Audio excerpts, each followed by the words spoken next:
যে কেউ স্টেজে বক্তৃতা দেওয়ার সময় আপনার যারা সামনে থেকে চুপ থাকতে হবে।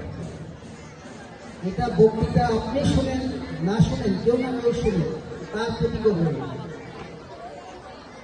সবাই চুপ করেন, ভালো কথা শুনবেন, খারাপ লাগলে সরে যাবেন। এই স্কুলে পড়েন, আপনারা কয়জনে জানেন যে স্কুলটা কার? কেউ জানেন না।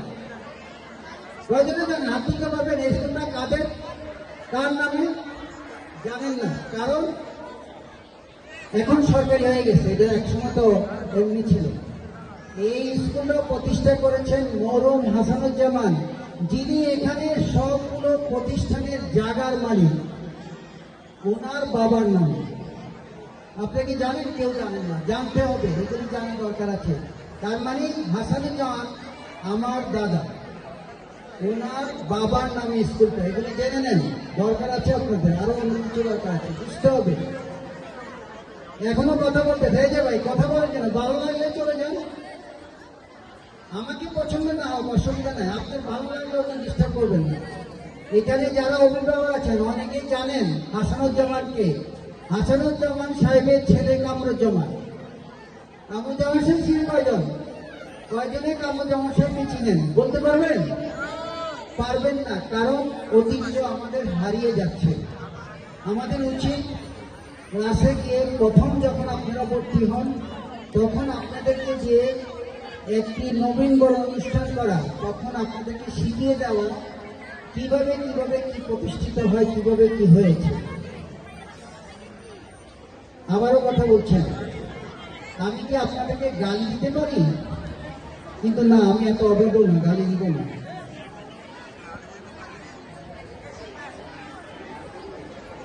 তারপরে হলো হাসানুজ্জামানের ছেলে কামরুজ্জামান। এখানে যারা আছেন সবাই আপনারা ছোট, আপনারা তাদেরকেও চিনবেন না, আপনার বাবা মা অভিভাবক চিনবে কামরুজ্জামানকে, ঠিক আছে? ওদের থেকে জেনে নেবেন যে কামরুজ্জামান সাহেবকে, জানতে হবে এইসব লোকের কথা। একটু আগে তালেব সাহেব কি বলে গিয়েছেন, উনি এই স্কুলের ছেলে, ওনার ভাই সচিব, অতিরিক্ত সচিব হয়েছেন, উনি এই স্কুলের ছেলে। এই স্কুলের অনেক ডাক্তার, ইঞ্জিনিয়ার, সচিব, উপসচিব এবং বিভিন্ন কলেজের টিচার। আপনারা এখান থেকে কেউ কেউ টিচার হবেন, শিক্ষক হবেন, ম্যাজিস্ট্রেট হবেন, ইউনো হবেন, ডাক্তার হবেন, ইঞ্জিনিয়ার হবেন। আপনারা যদি এখনই এই অবতরটা শিখেন, বড় হলে কিভাবে শিখবেন?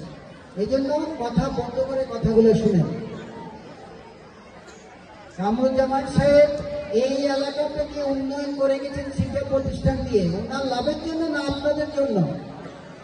আপনাদের জন্য এত কিছু করে গিয়েছে, আপনারা তারপরে ওনার কথাগুলো শুনবেন না, এগুলি ঠিক না। এখানে গার্লস স্কুলটা করেছে কামরুজ্জামান সাহেব প্রতিষ্ঠা ওনার মায়ের নামে। এখানে কলেজ প্রতিষ্ঠা করছেন কামরুজ্জামান সাহেব ওনার বাবার নামে। এখানে মাদ্রাসা প্রতিষ্ঠা করেছেন ওনার ভাবি এবং আমার মা এবং ওনার ওয়াইফের নামে। এগুলো জানার জন্য বলছি, এখানে আমার কোনো স্বার্থ নাই। কিন্তু আপনারা যারা এখান থেকে পাশ করে যাবেন, আপনাদেরকে অনেক জায়গায় ইন্টারভিউ বোর্ডে জিজ্ঞাসা করবে আপনি কোথাকার ছেলে, এটা নর্মালি জানতে চায় আপনি কোথা থেকে এসেছেন। তখন কিন্তু আপনাদেরকে প্রশ্ন করতে পারে যে ওই এলাকার একজন ভালো মানুষের নাম বলেন, সেক্ষেত্রে কামরুজ্জামান সাহেবের নাম এসে যায়, যেটা ইন্টারভিউ বোর্ডে অনেক জায়গায় জিজ্ঞাসা করে। এই জন্যই আপনাদেরকে বলা, আমার জন্য না। বিসিএস দিবেন, বিসিএস বোর্ডেও জিজ্ঞাসা করে। কোনো ভালো ইউনিভার্সিটিতে পরীক্ষা দিবেন, তখনও জিজ্ঞাসা করে, কারণ উনি একজন নামকরা ডক্টর ছিলেন, পাশাপাশি উনি সমাজের সুপ্রতিষ্ঠিত একজন লোক ছিলেন এবং উনিও বিসিএস পরীক্ষা নিতেন, ভাইভা বোর্ডে থাকতেন। এই জন্যই বলতেছি, এখন ভালো কথা ওইসব আপনারা জানা দরকার, একটু জানালাম। তাহলে মনে রাখবেন, এটা হলো হাসানুজ্জামান সাহেবের বাবার নামে স্কুল, কলেজটা হলো হাসানুজ্জামান সাহেবের নামে স্কুল, গার্ল স্কুলটা হলো কামরুজ্জামান সাহেবের মায়ের নামে, হাসানুজ্জামান সাহেবের ওয়াইফের নামে স্কুল, মহিলা মাদ্রাসাটা হলো ওনার ওয়াইফ এবং আমার মায়ের নামে। পাশাপাশি কিন্ডারগার্টেন স্টুডেন্ট কেউ আছেন আপনারা দেখেছেন, এটা কিন্ডারগার্টেন কামরুজ্জামান সাহেবের নামে। আরো কিছু সংবাদ, যেটা হলো আপনারা জানেন না, জানার জন্য আমাদের এখানে একটা কম্পিউটার সেন্টার আছে। আমাদের বাড়িটা এখান থেকে অল্প কিছু দূরে, খান সাহেব বাড়ি নামে পরিচিত। ওখানে একটি কম্পিউটার সেন্টার আছে। আপনারা যদি কম্পিউটার শিখতে চান ওখানে যোগাযোগ করতে পারেন। এখানে একটা এতিমখানা আছে। আপনাদের আত্মীয় স্বজনের মধ্যে কোনো এতিমও থাকতে পারেন। এখানে একটা রোশন রফিক একাডেমি আছে, যার মাধ্যমে আমরা আপনাদের মতো অনেক শিক্ষার্থীকে শিক্ষা সামগ্রী দিয়ে থাকি। এগুলো জানার জন্য বলা, কারণ আমি এই প্রোগ্রাম আসছে আমার পরিচিতির জন্য, আপনাদেরকে কিছু জানানোর জন্য।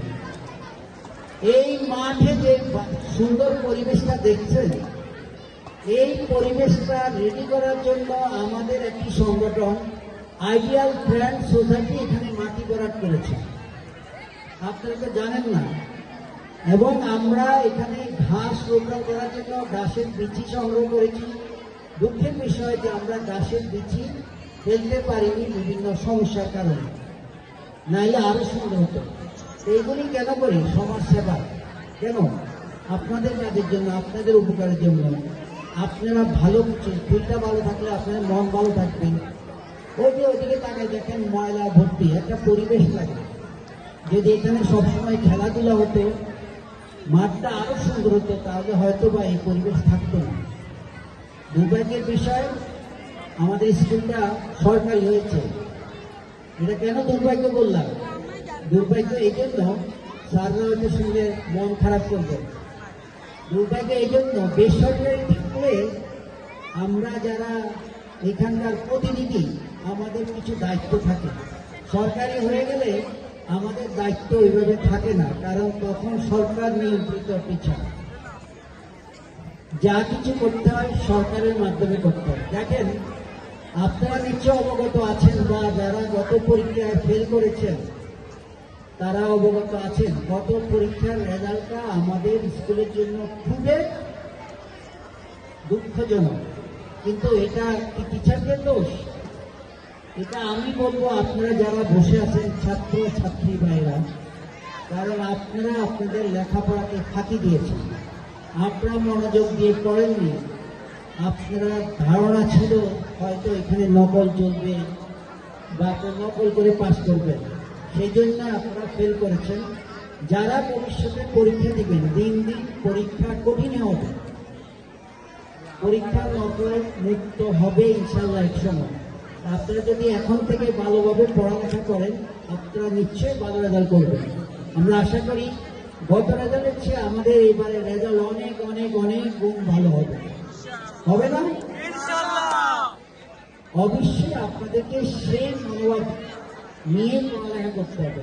আপনারা যদি আজকে পড়ালেখা করেন, ভালো রেজাল্ট করেন, এটাকে আপনাদের লাভ না আমাদের লাভ না টিচারদের লাভ, এটা আপনাদের লাভ।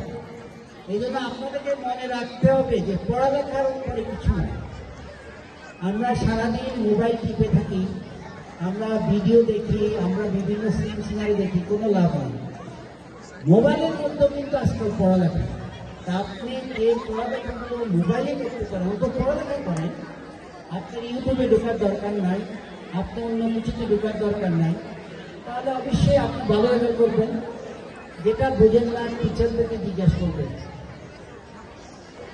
ঠিক না? মাত্র দুর্ভাগ্য যেটা বলেছিলাম সেটা হলো স্কুল সরকারি হয়ে গেছে, কিন্তু যে পরিমাণ শিক্ষক বা শিক্ষিকা থাকার কথা আমরা সেখান থেকে বঞ্চিত। ইনশাল্লাহ সরকার হবে, সরকার শিক্ষক দিবে, ইয়ে দিবে।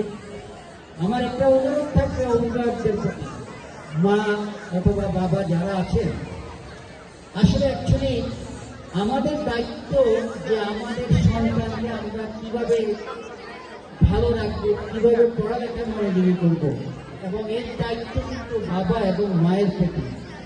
আপনারা যদি আপনার সন্তানকে গাইড করেন, নিয়মিত সে পড়ালেখা করছে কিনা, টাইমলি বাসায় করছে কিনা, মোবাইল টিপাটিপি করছে কিনা, তাহলেই আপনার সন্তান ভালো হবে।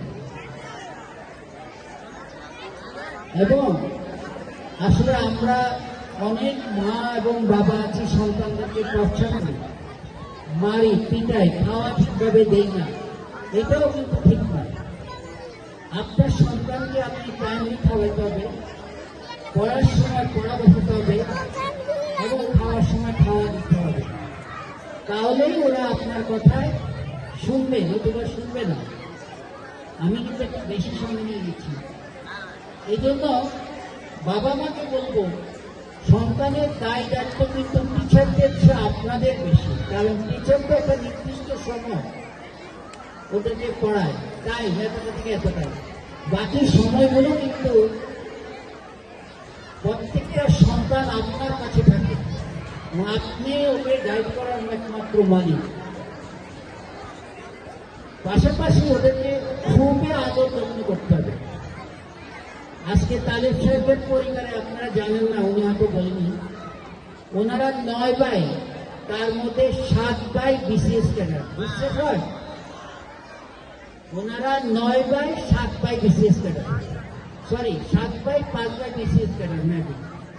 এবং আমি ওনার কথা বলবো, আমি নিজে দেখেছি আমাদের সময়, আমার বাসা বাড়ি যেত এটা কাছে, ওনারা আমাদের বাড়ির সামনে দিয়ে আসা যাওয়া করতেন। ওনাদের কি অভ্যাস ছিল, এটা আমাকে ইয়ে করতেছে, অসুবিধা করতেছে। উনি লুঙ্গিটা এভাবে তুলে বই দিয়ে এভাবে ধরে স্কুলে আসতেন। বিশ্বাস করবেন? আপনার করবেন না, এক ভাই না, ওনারা প্রত্যেকটা ভাই লুঙ্গি অর্ধেক তুলে এভাবে বই দিয়ে আটকাই হেঁটে হেঁটে স্কুলে আসতেন।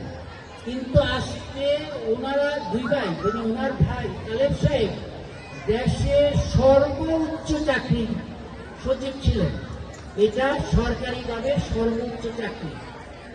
ওনার ছোট ভাই ইমিরেট গতকাল অতিরিক্ত সচিব হয়েছেন, উনি ইনশাল্লাহ আগামী 1-1.5 বছরের মধ্যে সচিব হবেন। এটা হলো গৌরবের ব্যাপার। তাইলে ওনারা এই পর্যায় থেকে যদি সচিব হতে পারে, অতিরিক্ত সচিব হতে পারে, আপনারা এখান থেকে পারবেন না কেন? অবশ্যই পারবেন না? আপনাদের এখান থেকে কেউ সচিব হওয়ার যোগ্যতা রাখেন না? অবশ্যই রাখেন। আমি বলবো এটা আপনার নিজের কাছে, যদি এখান থেকে ডাক্তার ইঞ্জিনিয়ার হতে পারে, সচিব হতে পারে, আপনারাও পারবেন, কিন্তু আপনাকে সেই মনোভাব নিয়ে পড়ালেখা করতে হবে। আর আবারও বলবো, টিচাররা না, মায়ের না, পড়ালেখা আবার নিজের কাছে। পাশাপাশি যদি আমরা আমাদের নিয়মিত শরীরকে ঠিক রাখতে চাই, অবশ্যই কিছু ক্ষেত্রে ব্যায়াম করতে হবে, নাইলে আসবে অলসতা। এবং বিশেষ করে 5 ওয়াক্ত নামাজ যদি আমরা নিয়মিত করতে পারি, এটা কিন্তু একটা ব্যায়ামের অংশ। ঠিক আছে? আমি বেশি কিছু বলবো না। আমি আবারও অনুরোধ করবো ছাত্রছাত্রী ভাই বোনদের দিয়েছি, আমাদের এই স্কুলের ঐতিহ্য আমাদেরকে ধরে রাখতে হবে। আমার জানা মতো স্কুলের অনেক ছেলে বাইরে পড়ালেখা করে। আমার 2টো ছেলে, না আমার কথা কি বলতে হবে, আমার 2টো ছেলেকে ওরা ইংলিশ মিডিয়ামে পড়ালেখা করেছে ও লেভেল পর্যন্ত। প্রতি রাত্রে মিনিমাম, অভিভাবক থেকে বলছি, প্রতি রাত্রে মিনিমাম 5 মিনিটের জন্য হলো কোরআন পড়াতেন। আমি বসে থেকে পাশাপাশি আমার 2 হাতে 2 ছেলে থাকতো, মিনিমাম 1 ঘন্টা। খাওয়ার পরে ওদেরকে নিয়ে গল্প করতাম। আল্লাহর রহমতে ওরা এই লেভেলে সবগুলাতে এই ক্লাস পেয়েছে। 2 ভাই, ওরা 2 ভাইয়ের সব সাবজেক্টে এই লেভেল পেয়েছে এবং আপনার দোয়ায় বাইরে গিয়ে ভালো রেজাল্ট করেছে, একটা ইঞ্জিনিয়ারিং পাস করেছে কানাডা থেকে, এবং এখন একটা চাকরি করে। তার ছোটটাও আর মাত্র 2 সেমিস্টার বাকি, সেও অদ্ভুত প্রত্যেকটা সেমিস্টারে এই ক্লাস পেয়ে আসছে, 2-1টাতে এ আছে। এটা আল্লাহর কাছে আমি দোয়া প্রার্থী যে আল্লাহ যেন ওদেরকে আরো ভালো করে। এটা আপনারাও পারবেন। এই জন্য আমি বলবো পড়ালেখা ওদের কাছে। আমি কিন্তু ইংলিশ জানি না। যদি বলেন যে আপনি ইংলিশ জানেন, আমি কিন্তু যদি বলেন ওদের সাথে কথাও বলার যোগ্যতা আমার নেই, কিন্তু আল্লাহর রহমতে ওরা ভালো সুশিক্ষিত, শুধু ইংলিশ দিয়ে শিক্ষিত, সব কিছু মিলে শিক্ষিত, ওরা সুশিক্ষিত হয়েছে। এটা আবারও বলবো স্টুডেন্ট এবং ছাত্রছাত্রী দুজনকে বলবো, আপনার পড়ালেখা আপনার কাছে। আসলে এর বেশি কিছু বলার নেই। তাই আমি আসলে বেশি কিছু বলে ফেললাম, যদি রাগ করে থাকেন একটু বকাও দিয়েছি চুপ করার জন্য। অনুরোধ থাকবে রাগ করবেন না, ভালো করে পড়ালেখা করবেন, ঠিক আছে? মা বোনদের প্রতি আবারও অনুরোধ, ছেলে মেয়েদেরকে আদর করবেন, কখনো ব্যাতের বাড়ি দিবেন না, ঠিক আছে? তো আবারও আসসালামু আলাইকুম, বিদায়, খুদা হাফেজ।